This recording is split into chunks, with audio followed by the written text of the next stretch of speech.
Good morning बच्चों। कक्षा 11-12 जीव विज्ञान की कक्षा में आप सभी का स्वागत है। जैसा कि हमने आपको अवगत कराया है कि हम प्रश्न और उत्तर उनकी श्रृंखला क्रम से आपको प्रेषित करेंगे। आज इसी कड़ी में पुष्पी पौधों में लैंगिक जनन चैप्टर के अंतर्गत कौन कौन से प्रश्न NCERT पाठ्य पुस्तक में दिए गए हैं और उनका उत्तर क्या होगा बताने का प्रयास करेंगे। सबसे पहले इस चैप्टर के अंतर्गत पूछे गए ऐसे क्वेश्चंस जो ऑब्जेक्टिव टाइप हैं, बहुविकल्पी प्रश्न हैं, उनको समझ लेते हैं। जैसे 2019 की परीक्षा में पूछा गया था कि भारतीय भ्रूण विज्ञान के जनक कौन हैं।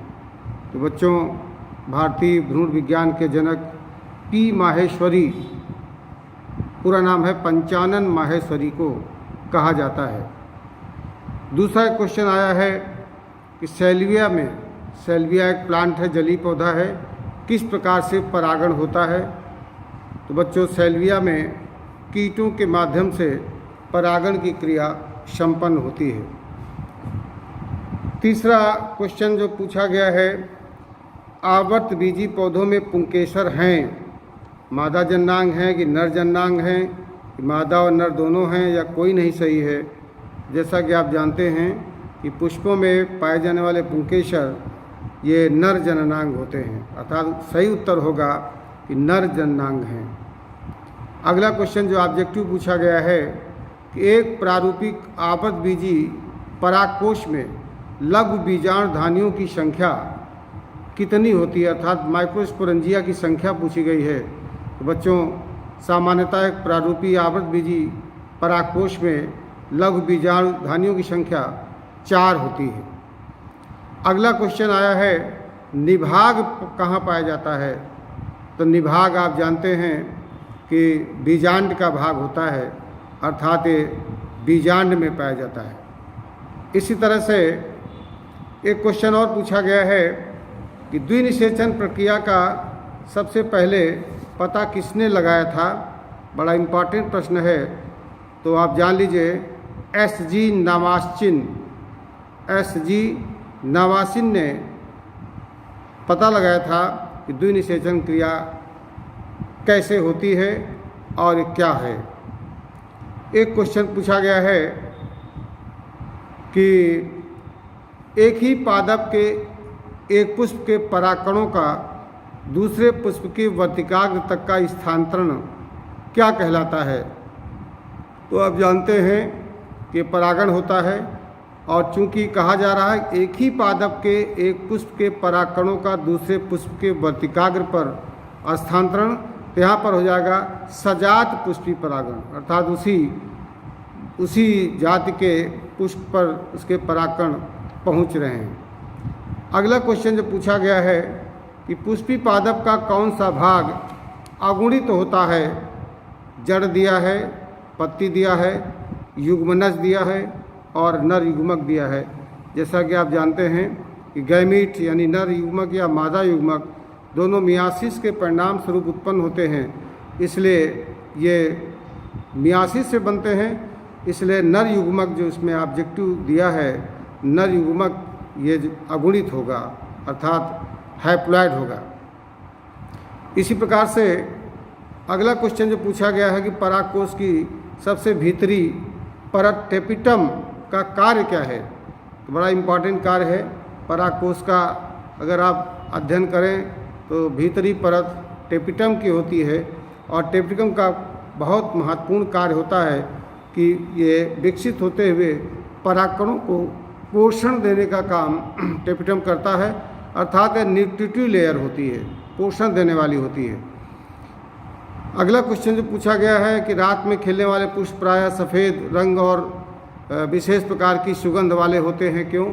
तो इसका उत्तर आप जानते हैं कि रात में कीट आकर्षित करने के कारण ही पुष्प श्वेत और सुगंध वाले होते हैं।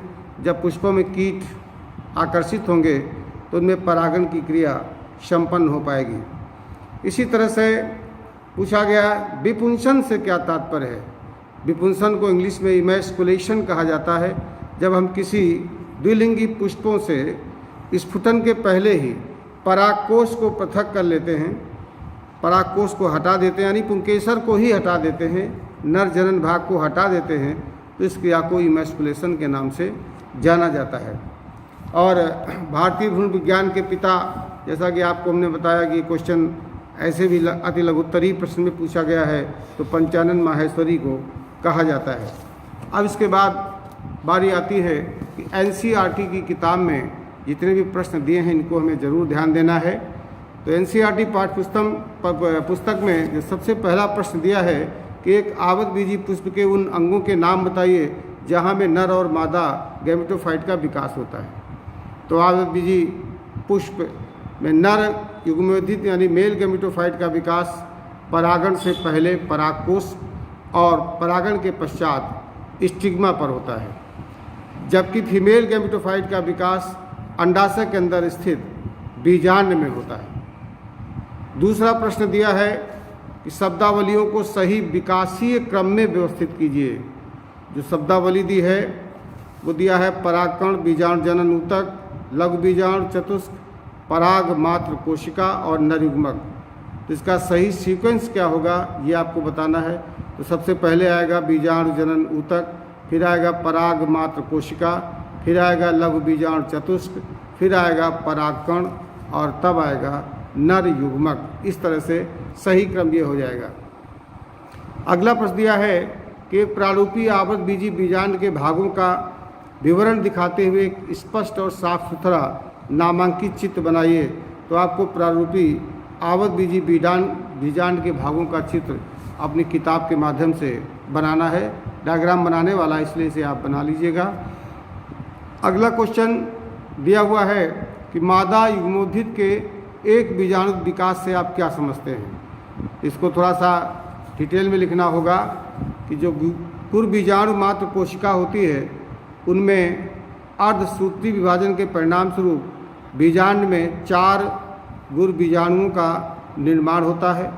अधिकांशतः इन 4 गुर बीजाणुओं में से 3 गुर बीजाणु नष्ट हो जाते हैं, अतः संपूर्ण मादा युग्मोद्भिद का विकास केवल जो एक बचता है शेष एक बचे हुए गुर बीजाणु से होता है। मादा युग्मोद्भिद का इस प्रकार से विकास होना एक बीजाणु विकास यानी मोनोस्पोरिक डेवलपमेंट के नाम से जाना जाता है। फिर अगला क्वेश्चन है कि एक स्पष्ट और साफ सुथरे चित्र के द्वारा परिपक्व मादा युग्मोद्भिद की 7 कोशिकीय और 8 केंद्रकीय प्रकृति की व्याख्या कीजिए। 7 सेल्ड एंड 8 न्यूक्लिएट स्ट्रक्चर, इसके बारे में बताना है कि ये क्या होते हैं। इसमें लिखेंगे आप कि आवतबीजियों में एक प्रारूपी मादा गैमेटोफाइट या भ्रूणकोश में 7 कोशिकाएं होती हैं। इनमें से एक एग सेल यानी अंड कोशिका या मादा युग्मक, 2 सहायक कोशिकाएं जिन्हें हम सिनर्जिस कहते हैं, 3 प्रतिमुख कोशिकाएं जिन्हें हम एंटीपोडस कहते हैं और एक केंद्रीय कोशिका यानी सेंट्रल सेल होती है। केंद्रीय कोशिका में 2 केंद्रक होते हैं जिन्हें हम पोलर न्यूक्लियाई या ध्रुवीय केंद्रक के नाम से जानते हैं। इस प्रकार मादा गैमेटोफाइट में 7 कोशिकाएं होती हैं और 8 केंद्रक या 8 न्यूक्लियस पाए जाते हैं। इसका डायग्राम आप अपनी बुक में बड़ी आसानी से देख सकते हैं। इस तरह से एनसीईआरटी पाठ्य पुस्तक में कुछ जो इम्पॉर्टेंट प्रश्न थे उनको बताने का हमने प्रयास किया है। इन्हें आप ध्यान से सुनिएगा, समझिएगा। शेष जो प्रश्न बच रहे हैं कुल 18 क्वेश्चंस हैं, इन्हें हम अगले वीडियो के माध्यम से प्रेषित करेंगे। It is enough for today. Thank you very much.